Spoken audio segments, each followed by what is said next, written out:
Brought to you by Agilus Diagnostics. Health test की बात आती है तो मैं भरोसा करता हूँ India's largest diagnostics company Agilus Diagnostics. खुद को टेस्ट करते रहो।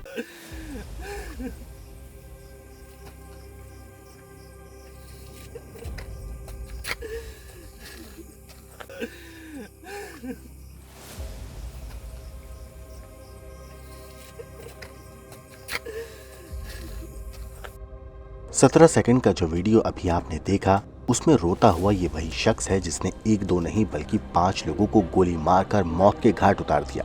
नाम है चंदन वर्मा। सोचिए पुलिस की गोली खुद को लगी तो ये सन की बिलक बिलक कर रो रहा है, मगर जिन लोगों को इसने मौत दी उन 5 लोगों की तकलीफ का इसने सोचा नहीं होगा जब ये गोली मारकर उनकी जान ले रहा था। उन्हें कितनी तकलीफ हुई होगी, मगर अब पुलिस ने अमेठी हत्याकांड के मुख्य आरोपी चंदन वर्मा को गिरफ्तार कर लिया है। अमेठी के शिवरतनगंज इलाके में पति पत्नी और 2 बेटियों की गोली मारकर हत्या के मामले में पुलिस ने मुख्य आरोपी चंदन वर्मा की तलाश में जुटी हुई थी। आरोपी चंदन वर्मा के व्हाट्सएप स्टेटस ने सबको चौंका दिया था। दरअसल चंदन ने स्टेटस में लिख रखा था, 5 लोग मरने जा रहे हैं, मैं जल्द ही आपको दिखाऊंगा। जानकारी के मुताबिक वारदात को अंजाम देने के बाद चंदन वर्मा खुद को भी गोली से उड़ाना चाहता था। हालांकि बंदूक में गोली अटकने से ये अपनी जान नहीं ले पाया। पुलिस ने चंदन की तलाश में छापेमारी करी और शुक्रवार को उसे अमेठी से गिरफ्तार कर लिया गया। देखिए, आप लोग पूर्व से विदित हैं कि कल के शाम के समय अहरुआ भवानी जो कि शिवरतनगंज थाना क्षेत्र में है, वहां पर एक ही परिवार के 2 बच्चों समेत पति पत्नी की हत्या कर दी गई थी।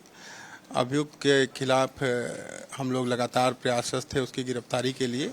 आज एसटीएफ की टीम द्वारा जेवर टोल प्लाजा के पास से इसकी गिरफ्तारी की गई है और अभियुक्त से पूछताछ में उसने अपना जुर्म कबूल किया है और उसके द्वारा बताया गया कि जो महिला थी मृतका, उसमें उसके साथ उसकी जान पहचान थी करीब 1.5 वर्षों से उन दोनों का, और अभी जो है आपसी मन प्रेम प्रसंग है, आपसी मन मुटाव होने की वजह से वो तनाव में रहता था और उसी तनाव में आने की वजह से उसके द्वारा पिस्टल की पूरी मैगजीन खाली करते हुए पूरे परिवार को मौत के घाट उतार दिया गया।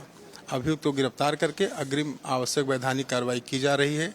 जो पिस्टल उसने घटना में यूज की थी और जिस मोटरसाइकिल से वो आया था उसकी बरामदगी की जाएगी और उसकी निशानदेही पर, और आगे जो है उसको कानून के जो भी तरीके हैं उसके माध्यम से उसको कड़ी से कड़ी सजा दिलाने का प्रयास किया जाएगा।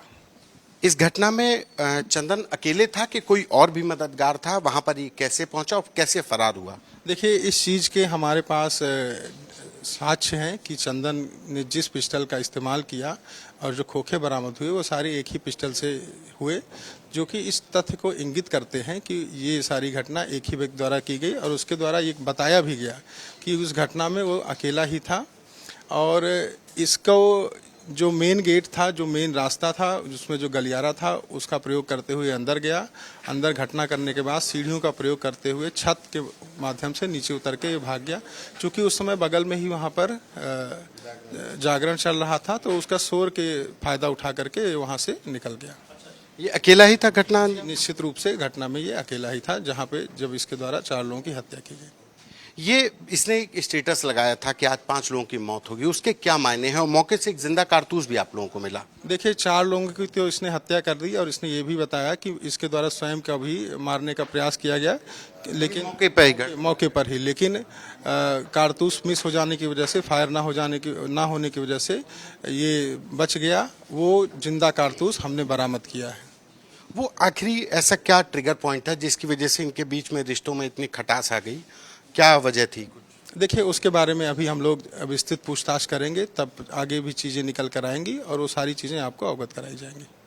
एक आखिरी सवाल कि उसको रिमांड पर लेकर अभी क्या क्या चीज़ें और कड़ियों को जोड़ना भी बाकी है? देखिए, अभी तो सबसे महत्वपूर्ण चीज़ ये है कि जो इसने घटना में प्रयुक्त किया था वेपन और जो मोटरसाइकिल जिसके माध्यम से ये आया था, इन दोनों की रिकवरी की जानी चाहिए। ब्यूरो रिपोर्ट, क्राइम तक।